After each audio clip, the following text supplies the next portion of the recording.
there's a lot of good that's being done out there. There's an awful lot of advances that have been made, whether it be at the municipal level, the provincial level, the federal level, or the international level. I recognize that she made that wonderful quote about the Keeling curve and the relentless inaction internationally. But as people, we can make change. We can throw these people out of office. Let me throw this back at you. Did you know that 30% of youth vote in federal or provincial elections? That's about 1 in 3. So whereas people over the age of 65, somewhere between 70 and 80% of people vote. Now, the youth can actually, in a riding like Oak Bay Gordon Head, where I am here, there are 19,000 students at the university. Not all of them live here, but they could swing an election any way they wanted it to go. So people, getting youth engaged in our democratic systems can actually make a difference. Now, in terms of Christy Clark and her LNG, we had just last week Sir Nicholas Stern, the Bank of England, and other very senior economists in the UK announced what's called the carbon bomb, and talking about how there will be a financial crisis associated with the over-evaluation of energy stocks because of the requirement that much of this carbon will have to stay in the ground. Art Carney, of course, is the former Bank of Canada governor. He's now in England. He'll take over July 1st, and he's head of the Bank of England, which is also saying this. So there are economic indicators out there that things are going to have to change. Let's take LNG. In British Columbia, we have been sold a pipe dream that somehow LNG is going to be a savior of our economy. Well, let's take a close look at that. LNG, it requires fracking, horizontal fracking technology right now to actually get gas out of the ground, and you have to spend energy to liquefy it. You take it to Kitimat and you ship it halfway across the world. That's really expensive. Well, then you ask the question, and it takes some time to put that infrastructure in place. It won't happen tomorrow, it'll take years. Well, Russia has just signed long-term contracts with China to provide 30-year contracts to provide natural gas directly. And it's an awful lot cheaper to transport gas from Russia to China than it is from Canada to China. Not only that, Russia has more than 20 times the natural gas reserves as all of Canada combined. So it's irresponsible in British Columbia to say that this is going to be a savior of our economy.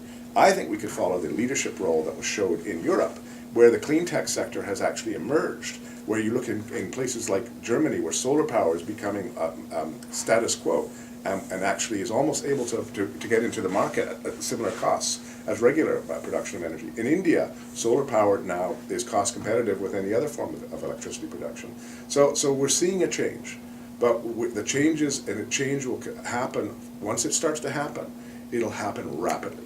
And you just have to look at the cell phone as an example. When we brought in the cell phone, it wasn't slow, it was rapid uptake. Computers, rapid uptake. Wireless technology, rapid uptake.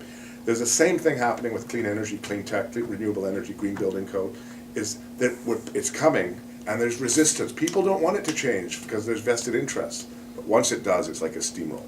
So all the solutions to this problem exist. They all exist. I side with Mr. Weaver.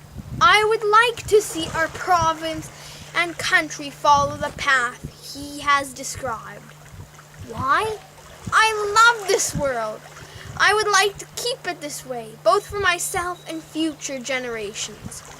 Since the time I was born, I have spent among the best moments of my life in the forests and on the ocean, lakes, and mountains of our beautiful province of British Columbia.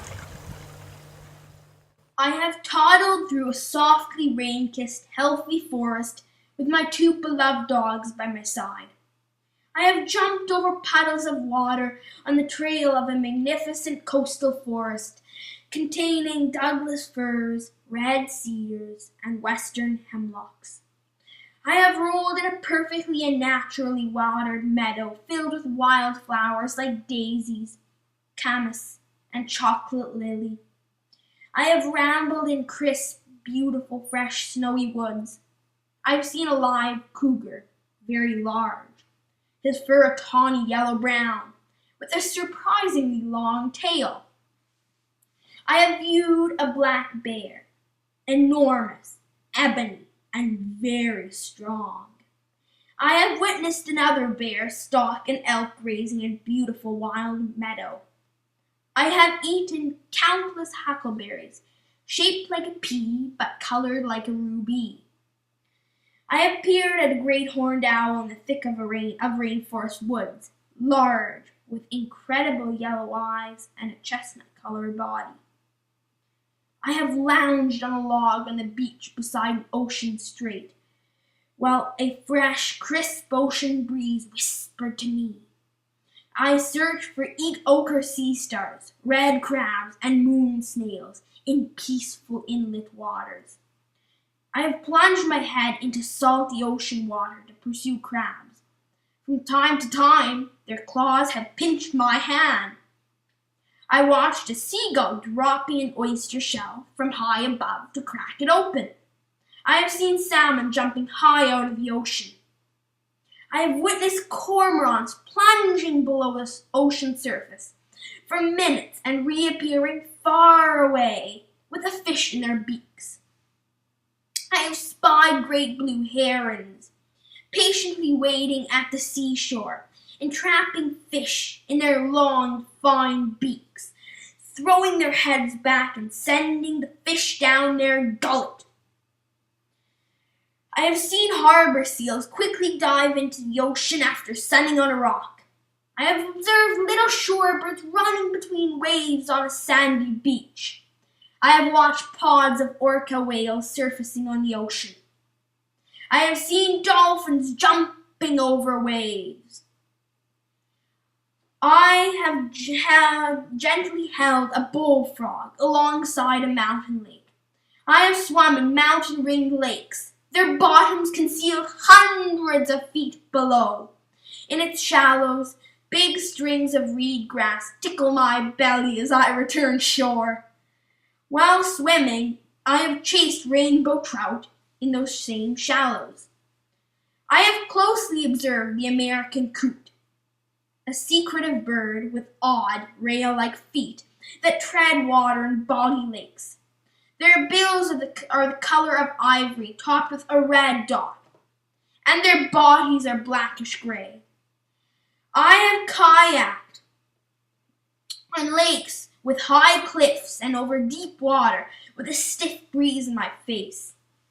I have hiked above the tree line on mountains where the air is clean and crisp, and where the world is silent except for the falling of water, bird calls and song, and the occasional rock fall.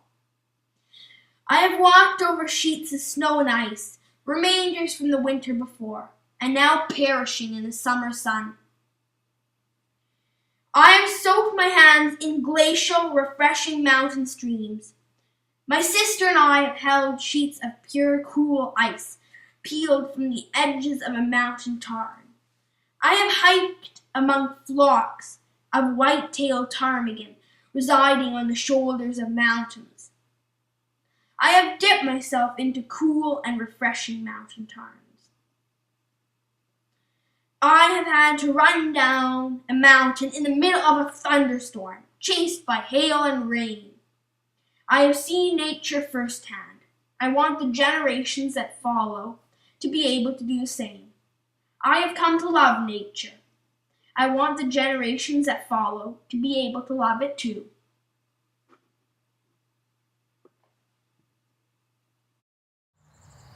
In the 1800s, the American poet John Greenleaf Whittier wrote a poem celebrating the beauty of North American nature. This beauty remains today, and so it is meaningful to me. I would like future generations to be able to say the same. It goes as follows. The harp at nature's advent strung has never ceased to play. The song the stars of morning sung has never died away. And prayer is made and praise is given by all things near and far. The ocean looketh up to heaven and mirrors every star. Their waves are kneeling on the strand as kneels the human knee. Their white locks bowing to the sand, the priesthood of the sea. They pour their glittering treasures forth, their gifts of pearl they bring, and all the listening hills of earth take up the song they sing. The green earth sends its incense up from many a mountain shrine. From folded leaf and dewy cup she pours her sacred wine. The mists above the morning rills rise white as wings of prayer. The altar curtains of the hills are sunset's purple air. The winds with hymns of praise are loud, or low with sobs of pain. The thunder organ of the cloud, the dropping tears of rain. With drooping head and branches crossed, the twilight forest grieves, or speaks with tongues of Pentecost from all its sunlit leaves. The blue sky is the temple's arch, its transept earth and air. The music of its starry march, the chorus of a prayer. So nature keeps the reverent frame with which her years began, and all her signs and voices shame the prayerless heart of man.